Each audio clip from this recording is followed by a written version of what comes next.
Bu gecə mən bir dənə xanıma təvəssül eləmək istəyirəm. O həmin xanımdır ki, o tarixdə onun adı müxtəlif, bəzi Rüqəyyə deyirlər, bəzi 3 yaşlı qız deyirlər. Bir qız ancaq ağlayırdı. Xanım Zeynəb bunu sakitləşdirə bilmirdi. Getdilər Şama, Şamda da yenə ağladı, dayanmadan ağlayır. Bir xanım Zeynəb dedi ki, qızım nə istəyirsən, dedi, atam istəyir. Yezid eşitdi, deyir, İmam Hüseynin başını teşdə qoydurdu, gətirdilər, qoydular uşağın qabağına.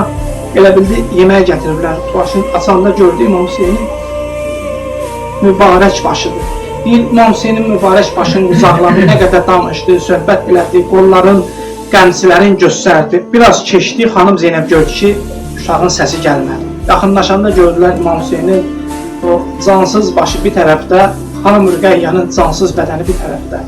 Bir xanım Rüqəyyənin ürəyi dözmədi, ürəyi partladı. İmam Hüseyin əleyhissalamı o cür halda gördü. Xanım Rüqəyyə, onun qəbri xarabalıqda idi. Çünki apardılar qəbristanlığa. Qəbristanlıqda dedilər ki, kafirin balasını qoymarıq ki, burada dəfn eləyəsiniz. İcazə vermədilər. Gətirdilər xarabalıqda dəfn eləməyə. Bir İmam Səccada xanım Zeynəb dedi ki, ağa, xahiş edirlər, icazə verin, mən girim qəbrə. Deyir, girdi qəbrə. İmam Səccad gördü ki, xanım Zeynəb gecikdi. Özə kəfən yox idi, deyir. Xanım Zeynəb deyir, öz sadırasına bükdü, deyir, dəfn eləməyə. Biraz keçdi, İmam Səccad gördü, xanım Zeynəb qəbirdən çıxmır. Bir əyləndə gördü ki, üzün qoyub o uşağın üzünə, deyir, ay şimrin əlində yorulan balam, ay qəmçilər altında yorulan balam.